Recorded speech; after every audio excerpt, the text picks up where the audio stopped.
دنیا میں بہت بڑے بڑے اور طاقتور نام گزرے ہیں، جن میں نمرود، فرعون اور سکندر اعظم کا واضح ذکر ملتا ہے، لیکن ان تینوں اور بہت بڑے بڑے شخص میں سے کوئی بھی ایسا شخص نہیں ہے جس کا ہمیں آج تک مقام اور نام معلوم ہو، یعنی کہ وہ کس جگہ پر پڑے ہیں اور کس حال میں ہیں۔ ہمیں یہ بھی نہیں پتہ کہ آخرکار مرنے کے بعد ان کے ساتھ کون سا سلوک ہوا، اور وہ آج کل ان کی قبریں اور ان کی جگہ کس جگہ پر موجود ہے۔ ایک ایسا مقام بھی موجود ہے جو کہ بالکل واضح اور اللہ تعالیٰ کی ذمہ داری میں موجود ہے۔ جی ہاں، آپ نے ٹھیک سنا، وہ مقام ہے مدینہ منورہ، جہاں پر ہمارے پیارے نبی حضور صلی اللہ علیہ وآلہ وسلم قیام پذیر ہیں، اور ہزاروں دنیا کے مسلمان آ کر وہاں پر ان کی زیارت کرتے ہیں اور اپنے لیے اللہ تعالیٰ سے دعا کرتے ہیں، اور اللہ تعالیٰ حضور صلی اللہ علیہ وآلہ وسلم کے صدقے ان کی دعا کو قبول بھی فرماتے ہیں۔ لیکن چند ایک ایسے واقعات بھی موجود ہیں جس میں لوگوں نے حضور صلی اللہ علیہ وآلہ وسلم کے جسم اطہر کو نعوذ باللہ چوری کرنے کی کوشش کی، لیکن کفار کی اس سازش کو اللہ تعالیٰ نے ناکام بنا دیا، کیونکہ حضور صلی اللہ علیہ وآلہ وسلم کی حفاظت اللہ تعالیٰ نے خود لی ہوئی ہے۔ کچھ واقعہ یوں ہوا کہ دو نوجوان جو کہ صلیبیوں اور یہودیوں کی طرف سے بھیجے گئے تھے،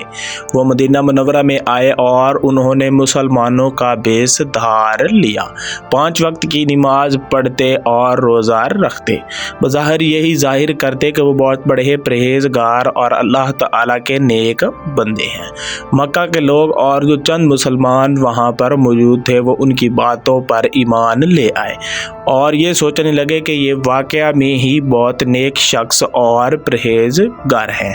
ایک دن نور الدین زنگی اپنے بستر پر قیام پذیر تھے کہ اللہ تعالیٰ کے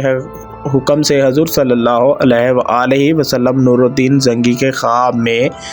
آئے اور نور الدین زنگی سے کہا کہ مجھے ان 2 کتوں سے بچائیں، یعنی کہ حضور صلی اللہ علیہ وآلہ وسلم نے یہ سارا واقعہ اور ماجرا حضور زنگی کو بتایا کہ 2 شخص مجھے پریشان کر رہے ہیں۔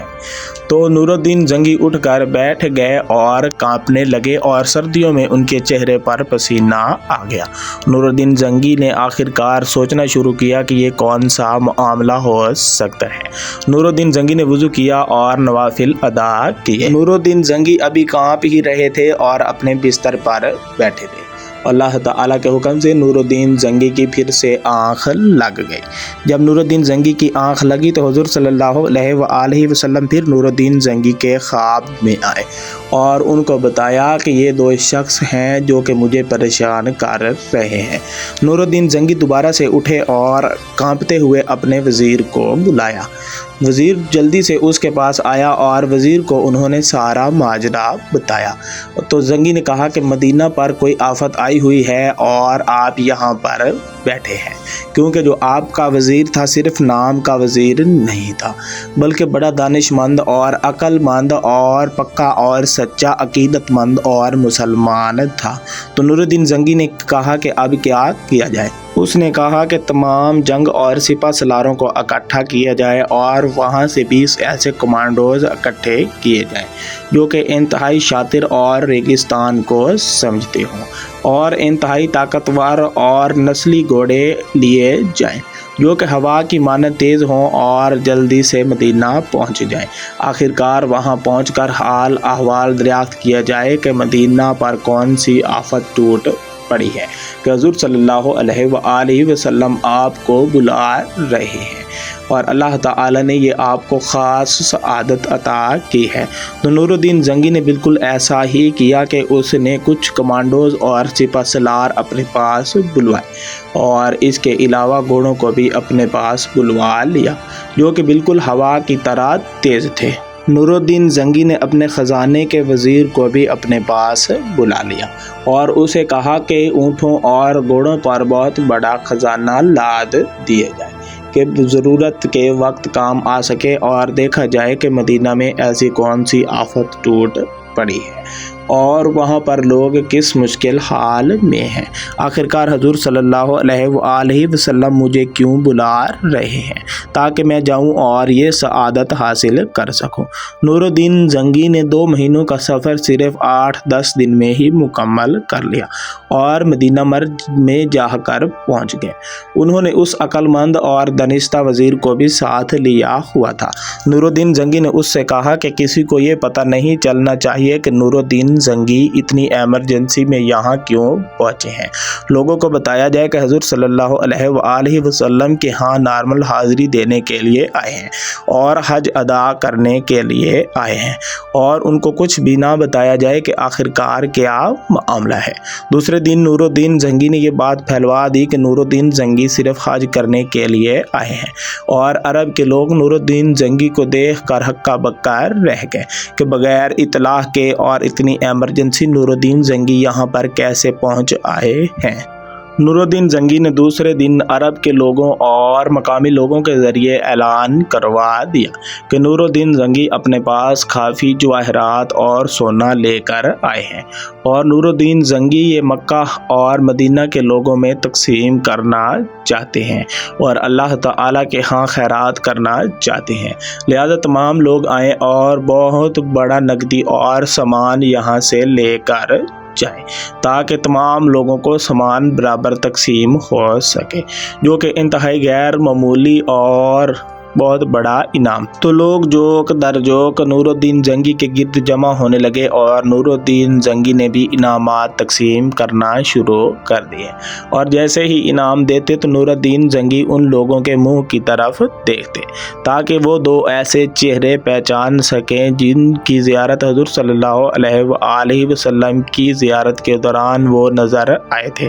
تو لہذا نور الدین زنگی ان کو غور سے دیکھتے۔ نور الدین زنگی نے ایک دن میں تمام لوگوں کو سونا اور جواہرات تقسیم کر لیے، اور وہاں کے حکمرانوں کو بلا کر پوچھا کہ کوئی ایسا شخص بھی موجود ہے جو کہ میرے سامنے سے نہ گزرا ہو اور جس نے انعام نہ لیا ہو۔ لہذا وہاں کے لوگوں اور وہاں کے حکمرانوں نے بتایا کہ 2 ایسے نوجوان ہیں جو کہ مسجد نبوی کے پاس رہتے ہیں اور ہر وقت عبادت میں مصروف رہتے ہیں۔ وہ چندہ اور خیرات کسی سے بھی نہیں لیتے، بلکہ وہ تو خود خیرات اور لوگوں میں سونا اور جواہرات تقسیم کرتے ہیں۔ نور الدین زنگی نے کہا کہ انہیں جلدی میرے پاس بلوایا جائے، تو لوگوں نے کہا کہ وہ آپ کے پاس نہیں آئیں گے کیونکہ وہ 1 منٹ بھی ضائع نہیں کرتے۔ نور الدین زنگی نے کہا کہ ہم پھر خود ان کے پاس جائیں گے، اور نور الدین زنگی گھوڑے پر سوار ہو گئے اور وہاں پر پہنچے۔ جب دروازہ کھٹکھٹایا گیا تو بڑی داڑھیوں والے انتہائی مہذب شخص اندر سے باہر آئے، جو کہ ایسے محسوس ہوتا تھا کہ عبادت گزار ہیں، اور ایک عام شخص ان کی باتوں میں بہت جلدی آ سکتا تھا۔ تو نور الدین زنگی نے ان سے پوچھ گچھ کی تو وہ انتہائی پاکیزگی سے جواب دینے لگے اور کہنے لگے کہ ہم تو اللہ تعالیٰ کے نیک بندے ہیں کہ ہم آپ کے ہاں آتے اور آپ سے خیرات اور جواہرات لیتے۔ نور الدین زنگی آگے بڑھے اور اندر ایک دری اور ترپال بچھائی ہوئی تھی۔ جب نور الدین زنگی وہاں پر پہنچے تو دیکھا کہ نیچے سے کھوکھلی جگہ محسوس ہوتی ہے۔ جب نور الدین زنگی نے ترپال ہٹائی اور دیکھا کہ اوپر مٹی ڈالی ہوئی ہے، جب وہاں سے کھدائی کی تو نیچے ایک لکڑی کا تختہ تھا جس کے نیچے ایک سرنگ بنائی ہوئی تھی جو کہ مدینہ کی طرف جا رہی تھی، یعنی کہ روضہ رسول کی طرف۔ جب نور الدین زنگی نے اپنے طریقے سے ان سے پوچھ گچھ کی تو پتہ چلا کہ وہ سرنگ کھود رہے تھے اور ان کو فرانس اور یہودی لوگوں نے اور صلیبی لوگوں نے بھیجا تھا کہ نعوذ باللہ حضور صلی اللہ علیہ وآلہ وسلم کے جسم کو نکال کر لے آئیں اور مسلمانوں کو وہ جھوٹا ثابت کر سکیں، لیکن اللہ تعالیٰ نے اس کی حفاظت خود فرمائی۔ اس کے بعد نور الدین زنگی نے دوسرے دن انہیں لوگوں کے سامنے پھانسی دے دی۔ اس کے بعد نور الدین زنگی واپس نہیں آئے بلکہ وہیں بیٹھ کر دنیا کے نامور آرکیٹیکچر کو بلایا اور روضہ رسول کے گرد ایک گہری ندی کھود کر، یعنی سرنگ کھود کر اس کے اندر سے سپلائی ڈال دی تاکہ کوئی بھی دوبارہ ایسی حرکت نہ کر سکے، اور اس کے بعد سے کوئی بھی اللہ تعالیٰ کے حکم سے ایسی حرکت نہیں کر سکا۔ امید ہے کہ آپ کو ویڈیو اچھی لگی ہوگی۔ اگر ویڈیو اچھی لگی ہے تو چینل کو سبسکرائب کر کر دیں اور ساتھ میں لگی بیل آئیکن کو بھی پریس